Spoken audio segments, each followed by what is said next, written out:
Chapter 1. A Place for Demons. It was Ballet night, and the usual crowd had gathered at the Waystone Inn. 5 wasn't much of a crowd, but 5 was as many as the Waystone ever saw these days, times being what they were. Old Cobb was filling his role as storyteller and advice dispensary. The men at the bar sipped their drinks and listened.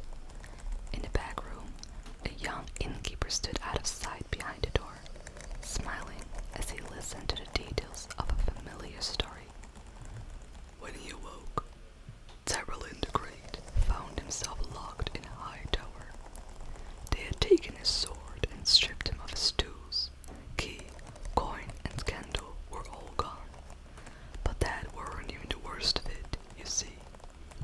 Cobb paused for effect, 'cause the lamps on the wall were burning blue. Graham, Jake, and Shep nodded to themselves. The 3 friends had grown up together, listening to Cobb's stories and ignoring his advice. Cobb peered closely at the newer, more attentive member of a small audience, the smith's apprentice. "Do you know what it meant, boy?"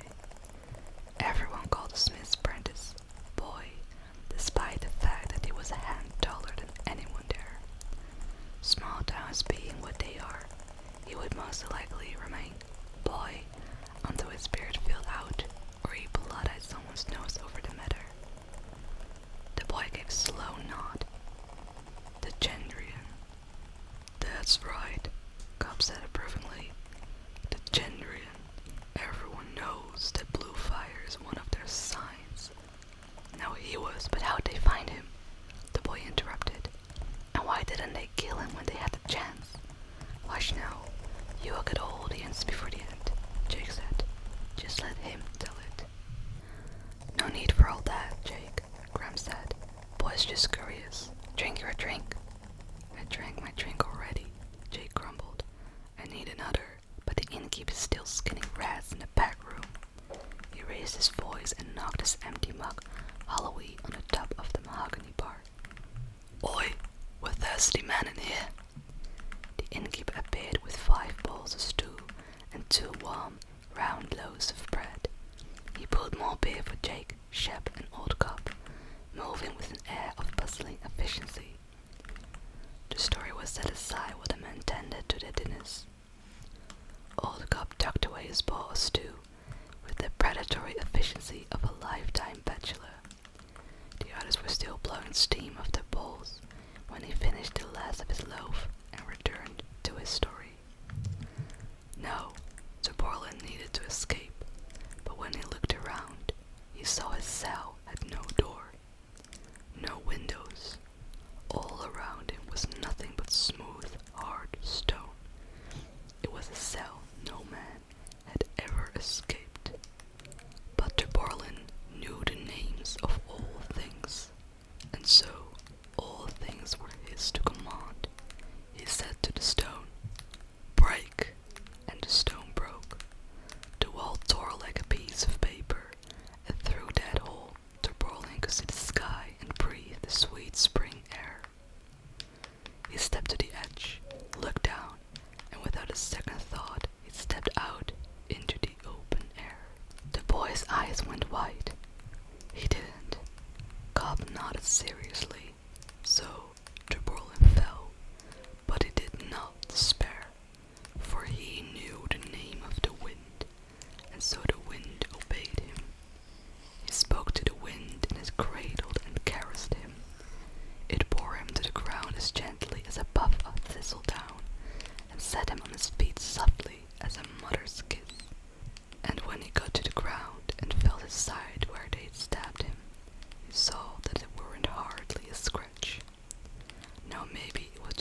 rushed to the door.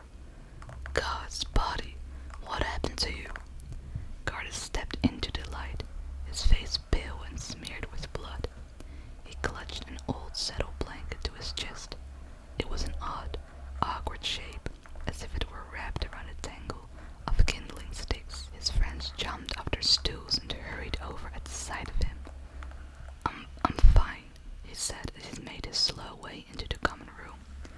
His eyes were wild around the edges, like a skittish horse.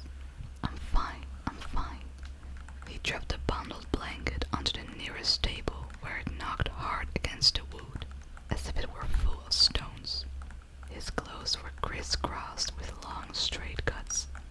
His grey shirt hung in loose tatters, except where it was stuck to his body, stained a dark, sullen red. Graham tried to ease him into a chair.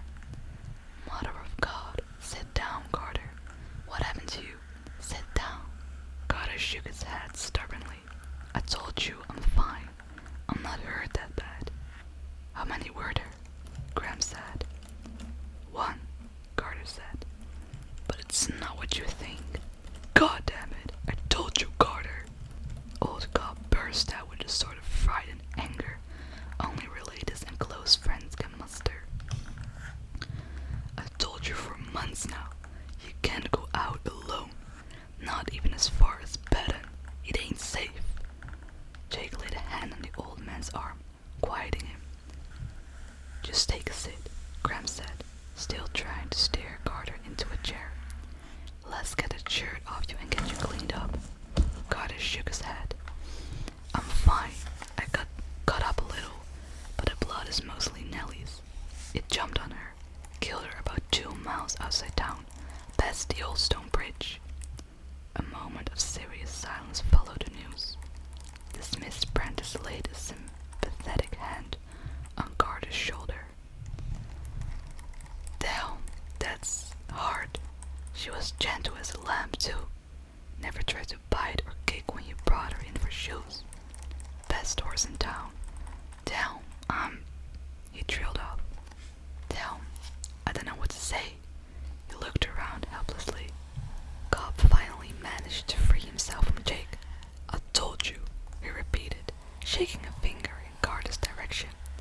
"There's folks out lately that would kill you for a pair of pennies, let alone a horse and cart. What are you going to do now? Pull it yourself." There was a moment of uncomfortable quiet. Jake and Cobb glared at each other while the rest seemed at a loss for words, unsure how to comfort their friends. The innkeeper moved carefully through the silence. Arms full, he stepped nimbly around Shep and began to arrange some items on a nervy table. A bowl of hot water, shears, some clean linen, a few glass bottles, needle and cut. "This never would have happened if he'd listened to me in the first place," Old Cobb muttered. Jake tried to quiet him, but Cobb brushed him aside. "I'm just telling the truth. It's a damn shame about Nellie, but he better listen now or you'll end up dead. You don't get lucky twice with those sort of men." Carter's mouth made a thin line. He reached out and pulled the edge of the bloody blanket. Whatever was inside flipped over once and snagged on the cloth. Carter tugged harder, and there was a clatter like a bag of flat river stones upended onto the tabletop.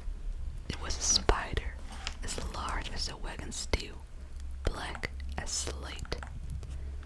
The Smith's apprentice jumped backward and hit a table, knocking it over and almost falling to the ground himself. Cobb's face went slack. Graham, Shep, and Jake made wordless, startled sounds and moved away, raising their hands to their faces. Carter took a step backward that was almost like a nervous twitch. Silence filled the room, like a cold sweat. The innkeeper frowned. "They can't have made it this far west yet," he said softly. "If not for the silence, it is unlikely anyone would have heard him." But they did. Their eyes pulled away from the thing on the table to stare mutely at the red-haired man. Jake found his voice first. "You know what this is?" The innkeeper's eyes were distant.